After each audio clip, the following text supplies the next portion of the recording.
Ονομάζομαι Βελετάκος Ιωάννης. Η καταγωγή μου είναι Λάκωνας. Ήρθα στο Λαύριο το 1949. Είχα σχολείο, έβγαλα την 5η οκταταξίου γυμνασίου και επειδή οι συνθήκες της ζωής εκείνη την εποχή ήταν λιγάκι οδυνηρές, αναγκάστηκα να διακόψω το σχολείο και να έρθω να εργαστώ στα μεταλλεία Λαυρίου. Η ανάγκη με έκανε διότι δεν γνώρισα πατέρα. Σκοτώθηκε στον πόλεμο του 40 και όπως σας είπα η ανάγκη με έκανε να εργαστώ στις υπόγειες στοές στα μεταλλεία του Λαυρίου για να μπορέσω να επιβιώσω εγώ και να ζήσω και την οικογένειά μου. Είχα μια μάνα και έναν αδελφό. Έπιασα δουλειά στα μεταλλεία Λαυρίου 1η Αυγούστου του 1955. Τελείωσα από την εργασία αυτή 1η Αυγούστου του 1977, όταν κλείσανε τα μεταλλεία τα οποία εργαζόντουσαν στις υπόγειες στοές. Όπως καταλαβαίνετε, ήμουν ένα μικρό παιδί. Όσο μπόρεσα να εργαστώ, εργάστηκα. Δούλεψα όσο μπόρεσα σκληρά, σαν εργάτης, βοηθώ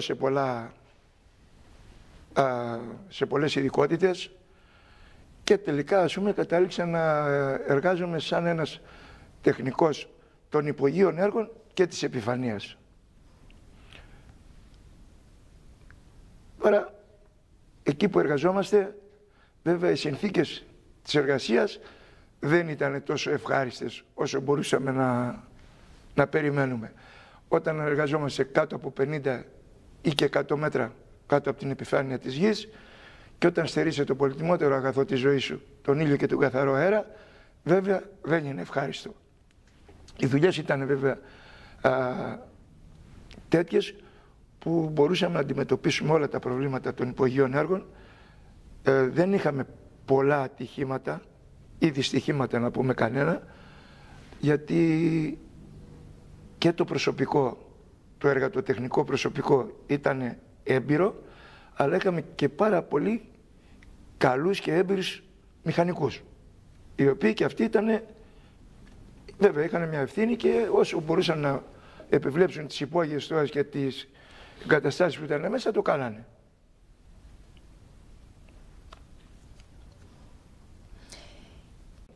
Ως επιτοπλίστων στις υπόγειες στοές, οι περισσότεροι εργαζόμενοι, η μάστιγα που παθαίνανε σαν ασθένεια ήταν η μολυβδίαση και η πνευμοκονίαση. Επειδή οι υπόγειες στοές ήταν πλούσιες σε μόλυβδο και σε γυαλί, παθαίνανε αυτές τις δύο παθήσεις. Είχαμε συχνά μηχανήματα που ερχόντουσαν από την Αθήνα και κάναμε εξετάσεις, θώρακος και τα λοιπά. Όσοι που είχαν προβλήματα παίρνανε μια αναρωτική άδεια 5-6 μήνες και μετά επανερχόντουσαν στη δουλειά. Εγώ ως επιτοπλίστων εργαζόμουν στις υπόγειες στοές τις περισσότερες φορές, όχι τις περισσότερες, σχεδόν όλες. Τοποθετούσα σιδηροδρομικές γραμμές,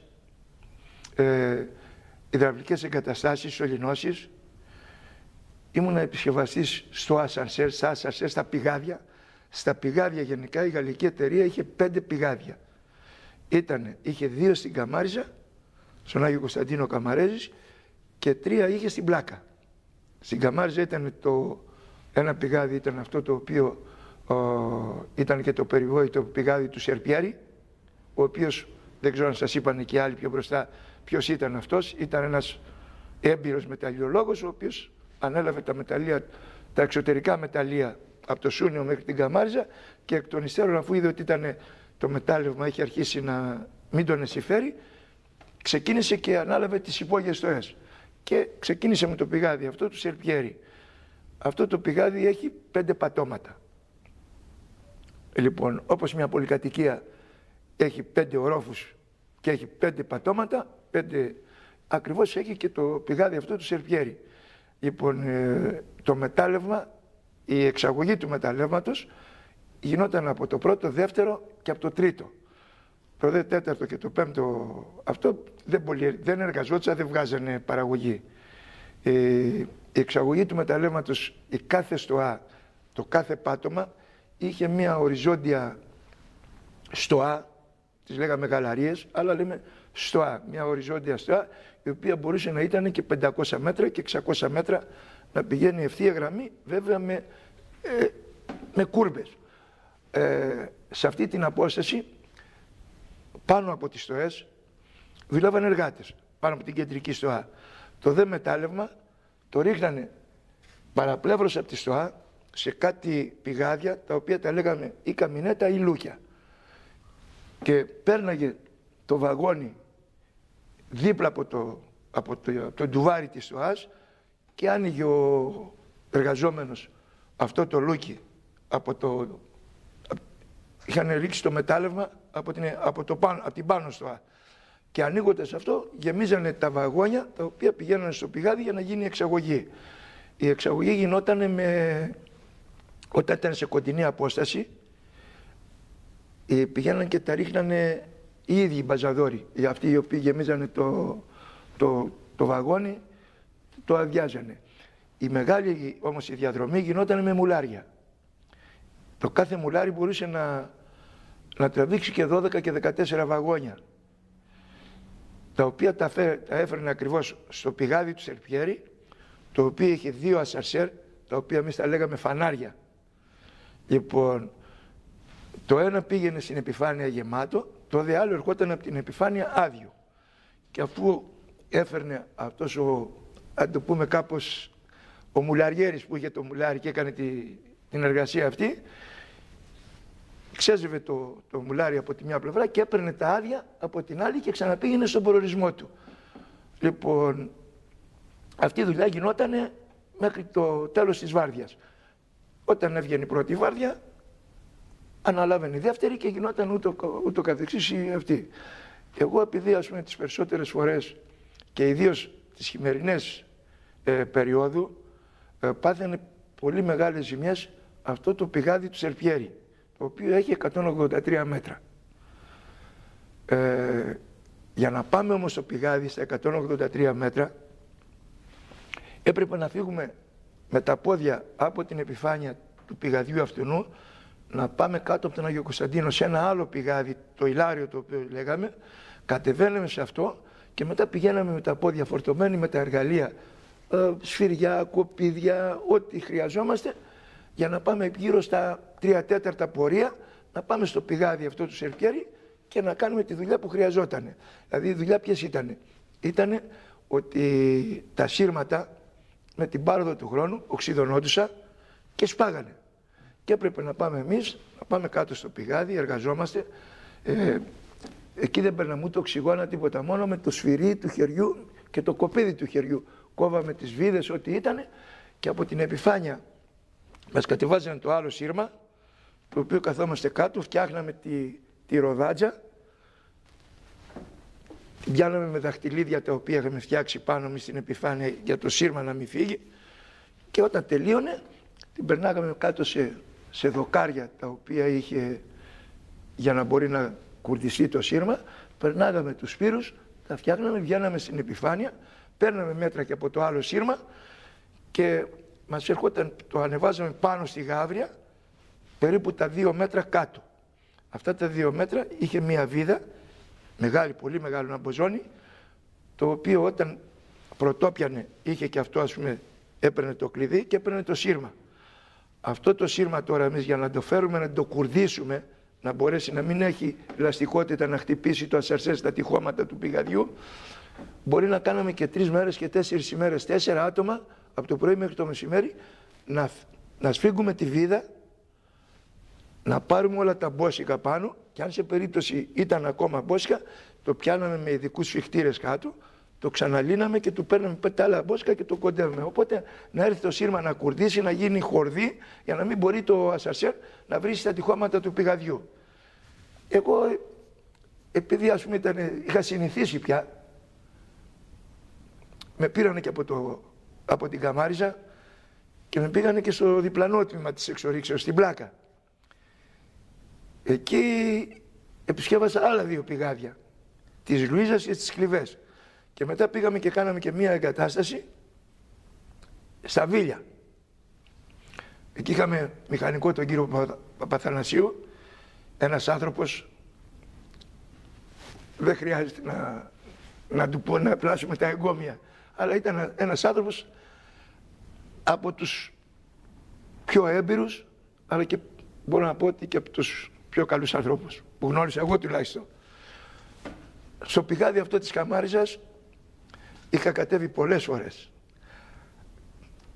αλλά η μία ήταν αυτή που κόντευε να μου στοιχήσει τη ζωή. Κόπηκε το σύρμα και κρεμάστηκα στο ασανσέρ. Όπως θέλετε, μια θεϊκή δύναμη. Έπιασα τα χέρια μου, μπήκα στο ασανσέρ, πώς μπήκα ούτε και εγώ δεν ξέρω. Και όταν βγήκα στην επιφάνεια και πέταγα το πόδι μου κάτω, έβγαινε ο υδρότας από τις γαλότσες. Σκεφτείτε δηλαδή τι αγωνία ήτανε που το σώμα μετατράπηκε σε νερό. Τι άλλο θέλετε. Ήταν κάτω, γινότανε με λάμπες ασιτιλίνης. Λοιπόν, οι στοές όλες είχαν ρεύμα που μπορούσε να περάσει αέρας και δεν είχαμε κανένα πρόβλημα οξυγόνου. Εκεί που υπήρχε το πρόβλημα μόνο για οξυγόνο ήταν σε ορισμένες στοές, οι οποίες ήταν φερειπίν, μπορούμε να πούμε ήταν μια στοά, γιατί αν υπολογίσουμε μια στοά η οποία είχε 500 μέτρα, στην πορεία δεξιά και αριστερά μπορεί να υπήρχαν άλλες 30, αλλά μπαίνοντας και σε αυτές να υπήρχαν άλλες 50. Δηλαδή ήταν ένας λαβύρινθος, ένας ο οποίος ήταν άπειρος και έμπαινε μέσα σε μία και ξεγελιόταν να φύγει, μπορούσε να μην βγει ποτέ. Λοιπόν, εκεί που μπορούσε να μην υπάρχει, να έχει έλλειψη οξυγόνου, ήταν μόνο σε ορισμένα μέρη τα οποία, όπως συγκοινωνούσε η στοά, και ήταν μια άλλη στοά περίπου 10-15 μέτρα μέσα, όταν δουλεύαν οι δυναμίτες, δουλεύανε και βγάζαν το μετάλλευμα, για να βγει το μετάλλευμα μετά από τα τρυπάνια που δουλεύανε τα πιστολέτα, πέφτανε δυναμίτες. Εκεί, όταν πήγαινε την άλλη μέρα ο εργαζόμενος να δουλέψει, τώρα, επειδή ο δυναμίτης ήταν, δεν ξέρω πώς ακριβώς, είχε την δυνατότητα να πάρει το οξυγόνο από τη στοά αυτή, επειδή δεν συγκοινωνούσε, ήταν απομονωμένος, έβγαζε το διοξείδιο του άνθρακος, οπότε πολλοί εργαζόμενοι, ενώ πηγαίνανε και πριν πιάσουν δουλειά 10 λεπτά, κατευθείαν τους βγάζαμε έξω διότι είχαν ζαλιστεί. Ήταν όπως αν έχουμε ακούσει τώρα σε πολλά μέρη, κατέβαινε ένας στο πηγάδι για να βάλει μπρος τη μηχανή να ποτίσει τα περιβόλια του. Και μετά κατέβαινε για να την επισκευάσει και δυστυχώς πέθανε μέσα στο πηγάδι, διότι δουλεύοντας η μηχανή, τα καυσαέρια και αυτά, είχαν πάρει το οξυγόνο και δεν προλάβαινε ο άνθρωπος να βγει έξω, οπότε πέθανε. Αυτές ήταν και οι πολλές, ας πούμε, μόνο σε τέτοιες περιπτώσεις υπήρχαν. Μετά, όσο να σας πω, οι στοές αυτές ήταν πάρα πολύ καλά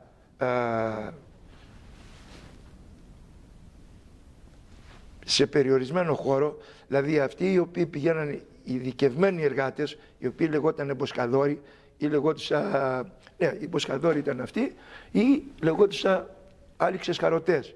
Αυτοί που πηγαίνανε πρώτα, πηγαίνανε και καθαρίζανε τον ταβάνι της στοάς, μετά πηγαίνανε ξυλοδέτες ή αυτοί και βάζαμε, και εγώ πήγαινα, έφτιαχνα πάνω στο συνεργείο πολλές φορές από σιδηροδρομική γραμμή, έφτιαχνα κολόνες, τις οποίες είχαν πει πάνω και έμπαινε, βάζαμε 2 στηρίγματα και ένα από το πάνω μέρος, το οποίο το πιάναμε με βίδες, και η στοά, ας πούμε, αυτή η οποία ήταν επικίνδυνη, μπορεί να βάζαμε 10-20 κολόνες στη σειρά και μετά να πέφταν από πάνω σανίδια και σύρμα, το οποίο πήγαινε ο εργαζόμενος επί του ασφαλές να εργαστεί. Δεν είχαμε τέτοια προβλήματα, δεν είχαμε. Καταρχήν, εκτός από τη δική μας την εργασία που κάναμε, μετά από εμάς ερχόντουσαν και οι μηχανικοί, οι ανώτεροι. Και σας λέω ότι ήταν πάρα πολύ έμπειροι. Χωρίς να θέλω να... Εγώ τώρα είμαι 80 χρόνων, δεν έχω κανένα να πω ότι ξέρεις κάτι, θα πάρω, η γαλλική εταιρεία δεν δουλεύει. Αυτό που είναι να πω θα το πω. Και η γαλλική εταιρεία ήταν μια εταιρεία η οποία ήταν εταιρεία πολλών τεχνών. Όταν λέμε εταιρεία πολλών τεχνών, ένας εργαζόμενος ο οποίος τον έπαιρνε ένας οικοδόμος, μπορεί μέσα σε ένα χρόνο να είχε γίνει και ένας άλλος τεχνίτης. Διότι όταν δεν είχε οικοδόμος δουλειά, τον στέλνανε με ένα σιδεροδρομίτη. Όταν δεν είχε εκείνη δουλειά, τον στέλνανε με ένα σωληνατζή. Οπότε άλλαζε επαγγέλματα. Είτε όταν δεν είχε δουλειά να βγάλει μεταλλείο, πάλι άλλαζε θέσεις, και γι' αυτό η εταιρεία ήταν εταιρεία πολλών τεχνών. Και ένα άλλο το οποίο θα σας πω ακόμα, το οποίο εμείς τουλάχιστον ζήσαμε την εποχή εκείνη, η εταιρεία ήταν κράτος. Όσοι εργαζόμενοι δουλεύανε στη γαλλική εταιρεία είχαν πέραση στην κοινωνία του Λαυρίου, δηλαδή στον επαγγελματικό τομέα, διότι στα μεταλλεία Λαυρίου εργαζόντουσαν ως επιτοπλίστων άνθρωποι οικογενειάρχες. Ήταν βέβαια και κάτι εργοστάσια τα οποία ήταν τα κλωσοεφαντήρια, τα οποία ναι μεν ότι δουλεύανε και οικογενειάρχες άνθρωποι, αλλά ως επιτοπλίστων είχαν κορίτσια και τέτοια, ήταν μικρής ηλικίας. Τα λεφτά του Λαυρίου όμως πιάνανε τόπο στον επαγγελματικό τομέα του Λαυρίου. Όταν πήγαινες να πάρεις βερεσέ από κάπου και έλεγες ότι δουλεύω στη γαλλική εταιρεία, ήσουν εφερέγγιος. Και όπως ήταν εφερέγγια η γαλλική εταιρεία, από την πρώτη μέρα που πιάσαμε δουλειά μέχρι και την τελευταία μέρα, σας είπα 1η Αυγούστου του 1955 έπιασε δουλειά, 1η Αυγούστου του 1977 κλείσαν τα μεταλλεία και πήγαμε όλοι από το ταμείο, γενικά. Λοιπόν, η γαλλική εταιρεία μέχρι και το τελευταίο χιλιάρικο που ήταν να πάρει ο εργαζόμενος, το πήρε και πήγε σπίτι του. Ενώ σήμερα σταματάνε εκατοντάδες εργαζόμενους και τρέχουν σε δικαστήρια, τρέχουν και τελικά δεν δικαιώνονται κιόλας.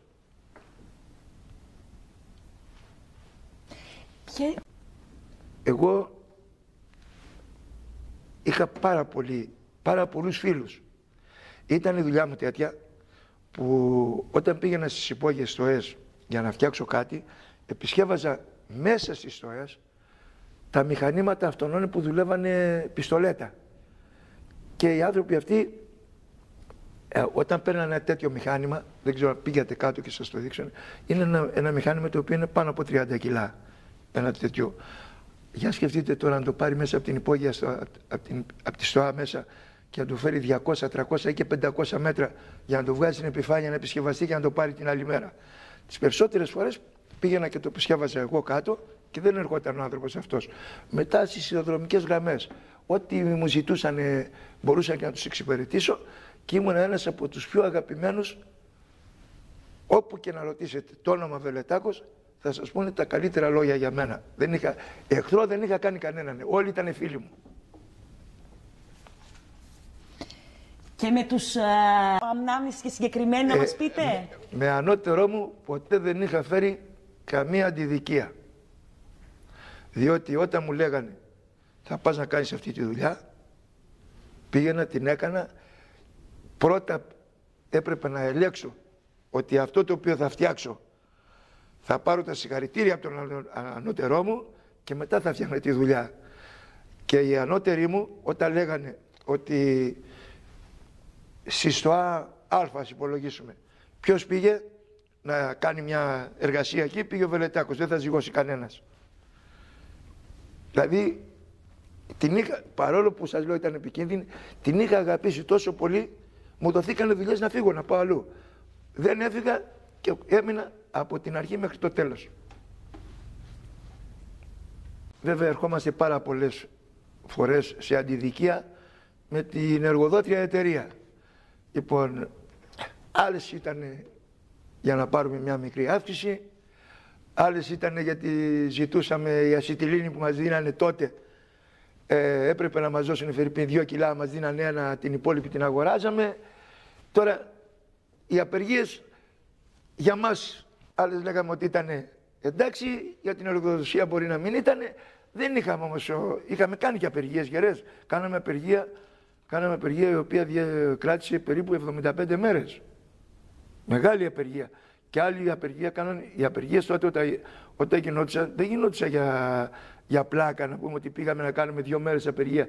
Οι απεργίες γινόντουσαν σοβαρές Και μάλιστα μια εποχή που γίνανε και πολλά επεισόδια στο Λαύριο, με πολύ μεγάλη απεργία, στείλανε δεν ξέρω πόσες δημιουργίες ΜΑΤ από την Αγία Παρασκευή.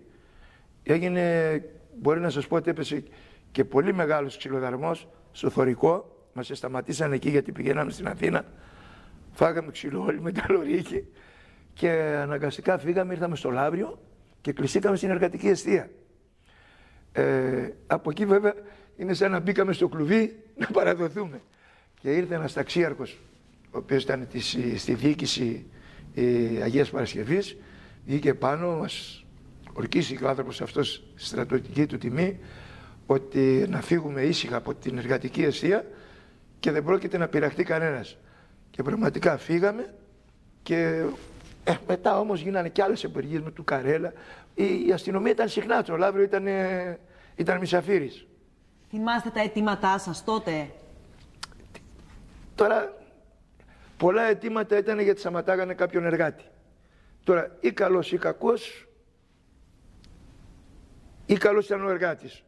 Ή δεν ήταν κακός, ο εργάτης έπαιρνε πάλι το μέρος του εργάτη. Δεν μπορούσε να... Λοιπόν, αυτές ήταν, δεν είχαμε...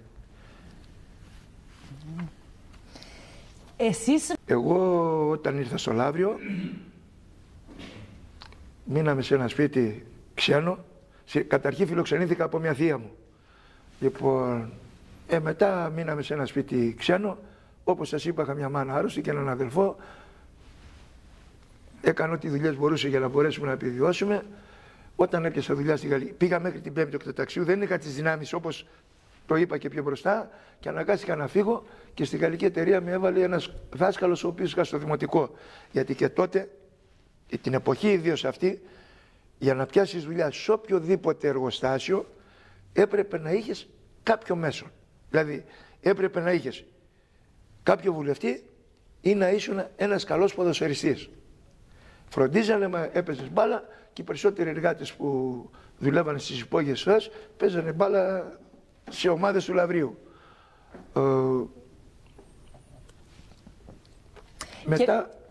Μετά όταν έπιασα δουλειά και ξεκινήσαμε, βρήκα ένα καλύδι, δεν ήταν μικρό, πήγαμε, μάλλον μας το χάρισε μια γυναίκα και πήγα στο Θωρικό, μάζεψα καλάμια και πιάσαμε, το φτιάξαμε πάνω και σε αυτό έμενα μέχρι σχεδόν που παντρεύτηκα. Πώς ήταν η κοινωνική ζωή εκτός δουλειάς, πώς ζούσατε εδώ? Το Λαύριο τότε, κοιτάτε, να σας πω κάτι, το Λαύριο εκείνη την εποχή, παρόλο που υπήρχε φτωχός κόσμος, ζούσε καλά. Δηλαδή ζούσε με την έννοια πια, δεν είχε την πολυτέλεια να πούμε τώρα ότι εμείς έχουμε τις τηλεοράσεις, τα πλούτη, τα μπάνια, εκείνα τα... Εγώ πρόλαβα, μαγειρεύαμε με γκαζιέρα. Λοιπόν, το Λαύριο είχε 30 ταβέρνες. Κάθε βράδυ ψαράδες, εργαζόμενοι, μαζευόμαστε στις ταβέρνες με ένα μπακαλιαράκι, μισή οκά κρασί και πίναμε τα... Την εποχή αυτή, από το 55 και ύστερα και πιο μπροστά βέβαια, το Λαύριο είχε γύρω περίπου τις 30 ταβέρνες, μπορεί και παραπάνω. Όλοι κάθε βράδυ πηγαίναμε να πιούμε το κρασάκι μας, με ένα μπακαλιαράκι, τη μισή οκά. Περισσότεροι ως επιτοπλίστων ήταν οι μεταλλορύχοι και οι ψαράδες. Εγώ είχα την τύχη να έχω πρώτο επάγγελμα τα μεταλλεία Λαυρίου και όταν σχόλαγα το μεσημέρι έπαιρνα το καΐκι το δικό μου και πήγαινα στη δουλειά και δούλευα με το καΐκι το δικό μου. Ξεκίνησα, είχα φτιάξει μια βάρκα μόνος μου και από εκεί και ύστερα ξεκίνησα και πήρα άλλη μέχρι που στο τέλος όταν έκλεισε η γαλλική εταιρεία το 1977 έφτιαξα ένα μεγάλο καΐκι και συνέχισα το επάγγελμα του αλίας, ας πούμε, κανονικά σαν βιοποριστικό επάγγελμα. Οι εργαζόμενοι ήταν είχαν διάφορες καταγωγές. Όταν δουλεύαν τα μεταλλεία στο Λαύριο και ξεκινήσανε, δεν ήταν μόνο οι Λαυριώτες που εργαζόντουσαν. Ήταν ως επιτοπλίστων, ήρθαν από τα νησιά. Ήρθαν από τη Σαντορίνη και από τη Μήλο. Μετά ήρθαν από την Κίμη, από την Εύβοια. Και από την περιφέρεια του Λαυρίου ήταν από το Λαύριο και από τα περίχωρα την Κερατέα και τον Κουβαρά.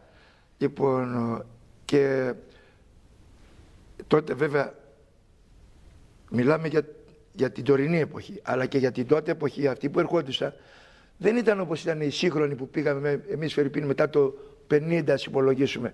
Τότε όταν ερχόντουσαν για να πιάσουν δουλειά στα μεταλλεία Λαυρίου, δεν ρωτάγανε από πού είσαι και ποιος είσαι. Λέγανε πώς λέγεσαι, Βελετάκος Ιωάννης. Στη δουλειά. Δεν τους ενδιέφερε από πού είσαι και ποιος έφερε. Θέλανε προσωπικό να εργάζονται στα μεταλλεία. Και οι περισσότεροι μάλιστα από ότι εγώ βέβαια δεν το έχω ζήσει και δεν το ξέρω, οι περισσότεροι στην παλιά εποχή δουλεύαν, μπορεί και επί της εποχής του Σερπιέρη. Αυτοί που δουλεύαν στις υπόγειες στοές, οι περισσότεροι μένανε και κάτω στις υπόγειες στοές, δεν βγαίνανε έξω. Μετά δεν ξέρω, δώσαν τα σπίτια, έφτιαξε το νοικισμό αυτόν η γαλλική εταιρεία, που στεγάστηκαν τα άτομα, ας πούμε, που εργαζόντουσαν στη γαλλική εταιρεία. Εγώ δεν έτυχε να είχα το δικό μου το σπίτι και έμενα στο δικό μου το σπίτι.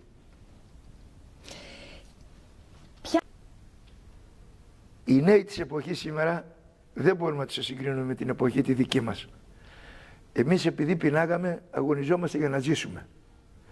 Οι σημερινοί νέοι ίσως έχουν βρει κάτι καλύτερο από τους γονείς τους, ή ίσως η εξέλιξη, η βελτίωση της ζωής είναι κάπως διαφορετικοί άνθρωποι. Δηλαδή δεν μπορούμε να συγκρίνουμε τα παιδιά της εποχής της δικής μας.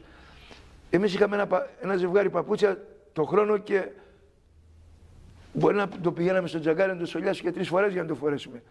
Σήμερα το κάθε παιδί έχει 10 ζευγάρια παπούτσια στο σπίτι του. Φοράγαμε παντελόνια και τα μπαλώματα ήταν όλα τα Ηνωμένα Έθνη. Φοράει παιδί σήμερα με παντελόνι που να έχει μπάλωμα ή οτιδήποτε άλλο. Άλλαξε και η βελτίωση της ζωής, η σύγχρονη ζωή, ας πούμε, έφερε τον καλοπισμό. Διατηρούν μια επαφή οι νέοι με το Λαύριο? Και οι ξένοι που έχουν έρθει και οι ντόπιοι λαβριώτες. Αλλά ως επιτοπλίστων και οι ξένοι, πολύ λίγοι μπορεί να δυσφήμισαν το Λαύριο. Οι περισσότεροι όμως, οι περισσότεροι ξένοι φτιάξαν οικογένεια στο Λαύριο, ζήσανε, πήρανε σπίτια, κάνανε περιουσία, τα παιδιά τους μείνανε εδώ. Λοιπόν, το Λαύριο δεν μπορεί να το κατηγορήσει κανένας. Ήταν το Λαύριο, μπορώ να σας πω, ήταν ο προστάτης όλης της περιοχής. Όχι μόνο της περιοχής του Λαυρίου, αλλά και των νησιών και τα λοιπά. Όλοι οι περισσότεροι εδώ στο Λαύριο είναι Σαντορινοί. Οι Σαντορινοί που ήρθανε και οι Μιλοί φτιάξανε περιουσίες, μείνανε στο Λαύριο, κάνανε οικογένειες, τα παιδιά τους, κάνανε πάλι και τα παιδιά τους αυτά οικογένειες. Οπότε μείνανε στο Λαύριο και συνεχίσαν τη ζωή τους. Άλλοι δουλέψανε σε οικοδομές, μετά όταν έκλεισε η εταιρεία, άλλοι γίνανε ψαράδες, άλλοι εργαστήκαν σε άλλα εργοστάσια. Έχετε μία ανάμνηση συγκεκριμένη, έτσι, πολύ έντονη, που θέλετε να μοιραστείτε μαζί μας? Όχι, κοιτάτε, εγώ η δουλειά μου ήταν αυτή, την είχα αγαπήσει όπως σας είπα και μέχρι σήμερα, παρόλο που η ηλικία μου είναι 80 χρόνων όπως σας είπα, εάν συμβεί κάτι, οτιδήποτε, βέβαια τώρα υπάρχουν τα μέσα, οι πυροσβεστικές και τα λοιπά, να πέσει κάτι, ένα ζωντανό σώμα μέσα σε ένα πηγάδι το οποίο είναι μέχρι και 30 και 40 μέτρα, εγώ μπορώ με 2 άτομα ανίδα να κατέβω στο πηγάδι, να βγάλω αυτό το οποίο έπεσε και να βγω και μόνος πάνω. Δηλαδή έχω την ειδικότητα αυτή να μπορώ να κατέβω σε ένα πηγάδι και να ανέβω. Με 2 άτομα τα οποία δεν έχουν γνώσεις. Αυτά τα οποία θυμάμαι από τη Γαλλική, τόσο από τις δικές μας, τα δικά μας, ας πούμε, τα βράδια που πηγαίναμε στα ταβερνάγια και πίναμε κανένα ποτήρι κρασί, είχαμε 2 φορές το χρόνο και 1 Τρίτη που είχαμε αργία, είχαμε 2 φορές το χρόνο των Αγίων Αναργύρων και του Αγίου Κωνσταντίνου. Φέρναμε τα μαγαζιά που ήταν στο Λαύριο, φέρνανε από την Αθήνα όργανα και φέρνανε τραγουδιστές και τα λοιπά. Φέρνανε μπουζούκια με λίγα λόγια. Αυτό μπορεί ένα δίμερο να γλεντάγανε. Δεν ήταν θέμα να πούμε ότι ναι, ήταν φτωχά και τα μεροκάματα και οι τάξεις οι δικοί μας, αλλά αυτά τα 2 των Αγίων Αναργύρων και του Αγίου Κωνσταντίνου γλεντούσαν. Και είχαμε και μια πολύ γερή αργία, ήταν της Αγίας Βαρβάρας, η οποία ήταν προστάτηδα των μεταλλορύχων, και η γαλλική εταιρεία έκανε κάποιο τραπέζι εδώ για την τιμούσαμε και εμείς σαν αργία, γιατί μας προστάτευε συνεργασία που είμαστε. Τι θα θέλατε να μείνει από την ιστορία της γαλλικής εταιρείας? Εγώ από όσα θυμάμαι δεν πρόκειται να ξεχάσω απολύτως τίποτα. Όπου έχω εργαστεί και όπου έχω προσφέρει εργασία, αυτά τα έχω στη μνήμη μου και είμαι ευχαριστημένος να τα θυμάμαι μέχρι που να κλείσω τα μάτια μου. Έχω δουλέψει στην Καμάριζα, έχω δουλέψει στην Πλάκα και έχω προσφέρει και υπηρεσίες και στο εργοστάσιο του Λαβρίου και στο μηχανουργείο, αλλά έχω δουλέψει και στο φούρνο πάνω σαν προσωπικό, το οποίο χρειαζόταν παραπάνω εργαζόμενο προσωπικό η εταιρεία και μας έπαιρνε από τις εξορίξεις και ερχόμαστε και βοηθούσαμε. Τι άλλο θέλετε